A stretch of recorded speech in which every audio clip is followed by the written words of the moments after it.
अगर आपके document crucial date के नहीं है तो फिर भी आपको चांस दिया जा रहा है, आपको एक मौका दिया जा रहा है अपने आप को साबित करने का।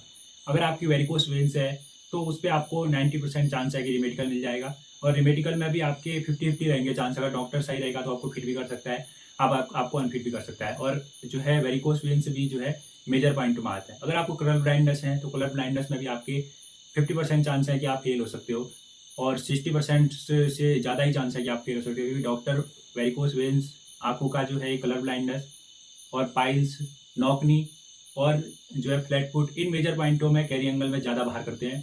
जय हिंद, वंदे मातरम साथियों।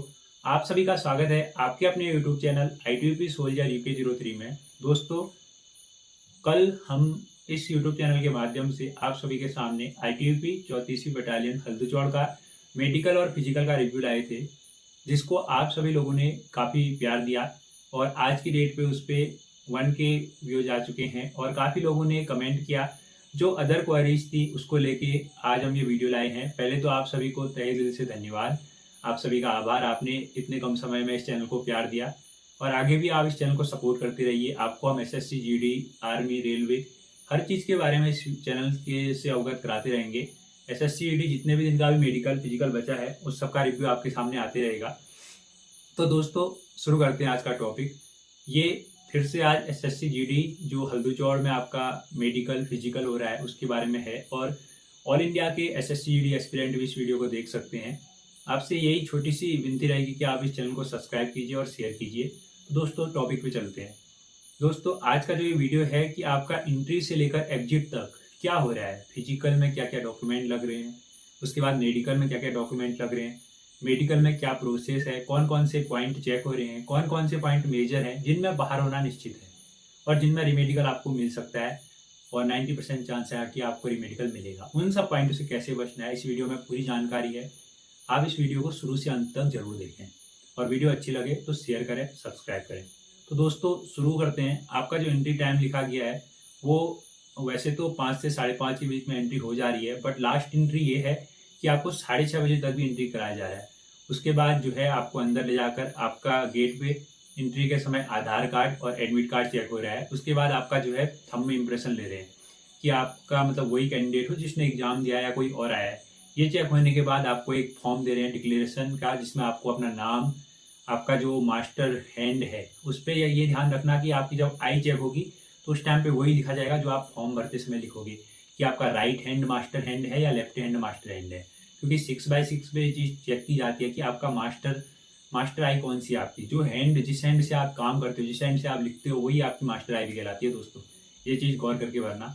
उसके बाद आपका हाइट चेस्ट होता है। हाइट चेस्ट में भी जो है हल्दूचौड़ और हरिद्वार में इस बार पिछली बार की अपेक्षा कुछ लोग ज़्यादा बाहर हो रहे हैं, क्योंकि पिछली बार जो है हाइट चेस्ट में कम लोग बाहर हो रहे थे। इस बार देखो 100 बंदों को बुलाया जा रहा है। 100 बंदों के बाद भी कभी 70 आ रहे हैं, कभी 75 आ रहे हैं, और कभी 80 आ रहे हैं, इसी के बीच में आ रहे हैं। और हमारे इधर उत्तराखंड में, क्योंकि आर्मी और फोर्सेज फौज में जाना लोग ज़्यादा पसंद करते हैं, युवाओं में एक जोश होता है, तब यहाँ ज़्यादा उपस्थिति है। बाहर के सेंटरों में देखा जाए तो 100 में से 60, 65 और कहीं कहीं 55 भी प्रेजेंट हो रहे हैं। दोस्तों, हमारे यहाँ उपस्थिति अच्छी खासी है, और लोगों का जज्बा भी होता है कहीं ना कहीं फौज में जाने के लिए। तो वही चीज़ है। और अब देखो 100 में से अगर 70 लोग भी प्रेजेंट हो रहे हैं, तो उसके बाद उसमें से भी 15 से 16 बच्चों को हाइट और चेस्ट में निकाल दिया जा रहा है। तो देखो टाइटली ले रहे हैं। कहीं ना कहीं 70 में से अगर 15 बच्चे बाहर हो रहे हैं तो आपका 20 से 25% तो हाइट चेस्ट में ही कट रहे हैं। उसके बाद दौड़ के लिए वो अपने, वैसे तो एक ही ग्रुप बन रहा है, क्योंकि अगर 70 लोग आ रहे हैं, 15 लोग बाहर जा रहे हैं, तो 50-55 का एक ही ग्रुप बन रहा है। उसके बाद आपको चेस्ट नंबर दे दिया जा रहा है। उसके बाद आपको दौड़ के लिए ट्रैक में बैठा दिया जा रहा है। हल्दूचौड़ का ट्रैक 2.5 किलोमीटर का एक चक्कर है, और हरिद्वार में क्या है 1250 का एक चक्कर है, और आपको 4 चक्कर लगाने हैं Haridwar PHEL CISF centre Haridwar में। तो उसके बाद आपका फिजिकल हो जाता है। फिजिकल में ज़्यादा प्रोसेस यही है कि आपको जो है एफर्ट शुरुआत में ज़्यादा नहीं डालने हैं। शुरुआत में आपको एक लंबे लंबे स्टेप, गहरी गहरी सांसें लेकर आगे बढ़ना है। और जब आपका एक चक्कर हो जाता है 2.5 किलोमीटर का, 3 किलोमीटर का, तो उसके बाद जो है आप अपनी रेस को कंटिन्यू बढ़ाते रहिए। अगर आप रेस बढ़ाते रहोगे तो आप रेस में बने रहोगे। और वैसे भी 24 मिनट है, तो पहाड़ का बंदा हर कोई कर लेता है। ठीक है दोस्तों, उसके बाद जो है आपको फिजिकल हो जाता है। हाइट चेस्ट आपका हो गया, आपको थोड़ी देर के लिए हॉल में बैठा दिया जाएगा। उसके बाद आपको एक स्लिप तैयार की जाएगी जिसमें आपका फिजिकल फिट हो ये आ जाता है। उसके बाद आपको 1 बजे लंच के लिए वहीं पे अंदर सुविधा है, अच्छी सुविधाएं प्रोवाइड कर रखी हैं फोर्स मेंबर द्वारा। उसके बाद आप जब लंच ले लेते हो तो उसके बाद जो है आपको 2 बजे या 1:30 बजे के आसपास आपका फिजिकल टेस्ट होने के बाद आपको blood test, urine test, X ray के लिए भेज दिया जा रहा है। एक्सरे के लिए भेज दिया जा रहा है। जब आपका एक्सरे हो जा रहा है तो शाम को 6 बजे के आसपास आपको सेंटर से छोड़ दिया जा रहा है। नेक्स्ट डे आपको 7 साढ़े 7 बजे का टाइम दिया जा रहा है। उस टाइम आप एंट्री करोगे 8 बजे के आसपास। तो उसके बाद आपका जो है डॉक्टर साहब 2 ग्रुप बना रहे हैं, 2 ग्रुप 3 ग्रुप। जब ज़्यादा लोग हो जा रहे हैं, अगर 50 से 60 बच्चे क्वालिफाई हैं तो 20-20 के 3 ग्रुप बन रहे हैं, नहीं तो 2 ग्रुप बन रहे हैं, M1 M2। उसके बाद आपका जो है डिटेल मेडिकल हो रहा है डॉक्टर साहब के द्वारा। इस वीडियो में आपको पूरे उसी मेडिकल के बारे में बताते हैं। तो शुरुआत करते हैं हम आपका हेड अपने जो है फेस में क्या क्या पॉइंट बनते हैं। सबसे पहले आइज का देख लेते हैं। आइज में जो है एक ये चार्ट लगा रहे हैं। 100% मतलब 99% हर एक सेंटर में यही चार्ट चल रहा है अभी तक, जहाँ जितनी भी इंफॉर्मेशन हमें आई है। तो उसमें ये चार्ट जो है, इस चार्ट की जो सबसे नीचे वाली लाइन है 6/6 है। इसको आप अच्छे से प्रिपरेशन करके जाइए। हो सकता है यहाँ इस उल्टा लिखा है, वहाँ उल्टा लिखा हो, और हो सकता है हिंदी में चार्ट दे दें आपको, बट आपको प्रिपरेशन अच्छी करके जानी है। इसमें बाहर होना मतलब आपकी गलती होगी कहीं ना, क्योंकि आपको पहले से बताया जा रहा है कि ये चार्ट है। उसके बाद आइज का हो रहा है कि कलर विजन। कलर विजन में जो है, कलर विजन दोस्तों मेजर पॉइंट मारता है। अगर आपका कलर विजन है तो आपको बाहर होना ही पड़ेगा, क्योंकि कलर विजन में कोई ऐसा चांस नहीं है कि आप फिट हो जाओ। और उसके बाद होता है आपका आंखों का, जो एक पेन घुमाते हैं ऐसे करके, आपकी पुतली घूम रही है या नहीं घूम रही है करके। बस आंखों में यही 3 पॉइंट होते हैं। और इसमें मेजर पॉइंट जो है दूसरे नंबर का कलर ब्लाइंडनेस। उसके बाद आपके कान चेक होते हैं। कान में ये है कि आप डॉक्टर साहब से सफाई करवा के जाइए। आप एक फोर्स मेंबर, फौज का हिस्सा बनने जा रहे हैं, तो आप अपने वेल डिसिप्लिन होकर जाइए। बालों को कटा के जाइए, कानों को सफाई करके जाइए, दांत की सफाई करके जाइए। कानों में ज़्यादा कुछ चेक नहीं होता, आपका पर्दा फटा तो नहीं है, कान में वैक्स तो नहीं है, ये कान की सफाई करवा के जाओगे तो आप फिट हो जाओगे। उसके बाद आप नाक में चलते हैं। नाक में आपका पॉइंट बनता है माइल्ड डीएनएस का। माइल्ड डीएनएस या फिर ज़्यादा डीएनएस। माइल्ड डीएनएस है तो चल जाता है, अगर डीएनएस आपकी नाक ऐसे टेढ़ी है तो वो नहीं चलेगी। उसके बाद दांतों में आते हैं। दांतों में काफ़ी लोग कमेंट करते हैं कि भैया मेरे 14 डेंटल पॉइंट है, मेरे 16 डेंटल पॉइंट है, क्या मैं फिट हो जाऊंगा? मेरे नकली दांत है, क्या मैं फिट हो जाऊंगा?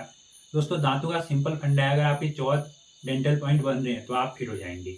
और अगर आपने नकली दांत फिट करा रखे हैं तो उसमें आप ये कर सकते हैं कि दांतों के सेम जैसा आपके नेचुरल दांतों का कलर है, उसी दांतों के वो जो है दांतों को फिट कराने की कोशिश करें, क्योंकि उससे डॉक्टर्स आपको अगर अंदाजा नहीं आता है तो आप फिट हो जाओगे।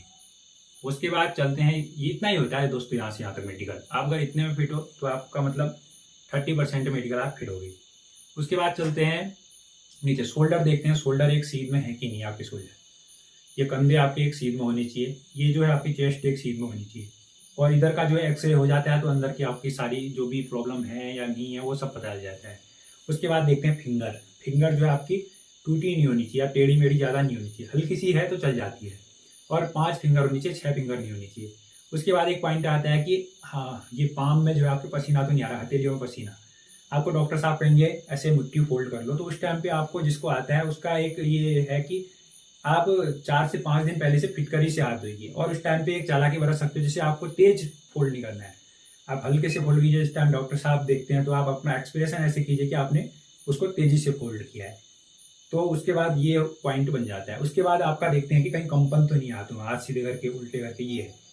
उसके बाद एक जो मेजर पॉइंट आता है इसमें कैरी एंगल। कैरी एंगल में आपके दोनों हाथों को सीधे करके दिखाया जाता है। आपके हाथों में जो है 3 उंगली का गैप बनना चाहिए कम से कम, तो आप फिट हैं, यही होता है। और ये देखो ऐसे करके देख लेते हैं, और डॉक्टर साहब हाथों में लचक भी देख लेते हैं कि लचक तो नहीं है। बस यही पॉइंट होते हैं इतने हिस्से में। आपका जो है 50% से ज़्यादा 60% मेडिकल फिट होगा, आपका ये पॉइंट नहीं है तो। उसके बाद दोस्तों आ जाते हैं फ्लैट फुट पे। पैरों में भी देखते हैं कि 6 फिंगर तो नहीं है, सारी अंगलियां काम कर रही हैं कि नहीं है, फ्लैट फुट तो नहीं है। नौकनी में आपको खड़ा कर देंगे। नौकनी में आपको डॉक्टर साहब के सामने चालाकी बरतनी पड़ेगी। अगर आपकी नौकनी है, आप पैरों को ऐसे फैला के खड़े हो जाइए। थोड़ी देर की बात होती है दोस्तों, एक बार आप फिट हो गए तो उसके बाद आपको ज़्यादा गौर नहीं करेंगे। और उसके बाद जो है नौकनी हो गया, आपका जो है फ्लैट फुट हो गया, ये पॉइंट नहीं होनी चाहिए।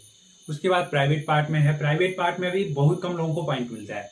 प्राइवेट पार्ट में आपका एक जो है पेनिस का पॉइंट हो जाता है। उसमें आपकी जो है मूत्र नली एक ही होनी चाहिए, और पेनिस की चमड़ी पीछे जानी चाहिए, फिमोसिस नहीं होना चाहिए। और उस पर पीछे एक पाइल्स का पॉइंट होता है, आपको झुका के जो है खांसने को बोलते हैं डॉक्टर साहब, वो वेल क्वालिफाइड डॉक्टर हैं दोस्तों। अगर आपके पास बीमारी है और आप बचने की सोच रहे हो तो चांस बहुत कम है बचने के, लेकिन आप अगर सावधानी बरतते हो तो बच भी सकते हो। ठीक है दोस्तों, यही प्रोसेस होती है। अगर आप उस दिन आपका दूसरे दिन ये सब डिटेल मेडिकल हो जाता है, तीसरे दिन आपको सुबह रिपोर्ट के लिए बुला रहे हैं। रिपोर्ट के दिन जो लोग फिट हो रहे हैं उनको कोई सर्टिफिकेट नहीं मिल रहा है, और जिन लोगों को रिमेडिकल मिल जा रहा है उनको रिमेडिकल का सर्टिफिकेट मिल रहा है। हल्दूचौड़ में रिमेडिकल इधर नहीं हो रहा है, आपको देहरादून भेज रहे हैं ITBP। देहरादून में आपका जो है रिमेडिकल हो रहा है। हरिद्वार वालों का भी आई थिंक वहीं हो रहा है। तो दोस्तों यही प्रोसेस है, ऑल इंडिया में यही प्रोसेस है। अगर आप डॉक्टर साहब के सामने नीट एंड क्लीन होके जाते हो, एक जितना वो कह रहे हैं उतना ही अगर व्यवहार करोगे, तो आपको फिट होने से कोई नहीं रोक सकता। अगर आप डॉक्टर साहब के सामने जैसा वो कह रहे हैं वैसा नहीं कर रहे हो, और उनको अगर गुस्सा आ रहा है, तो वो फिर पॉइंट बना देंगे। दोस्तों यही वीडियो थी। अगर आपको जानकारी जरा सी पसंद आई है तो उसको अपने दोस्तों के साथ, साथियों के साथ शेयर कीजिए, और चैनल पे नए हो तो सब्सक्राइब कीजिए। जय हिंद, जय भारत, वंदे मातरम।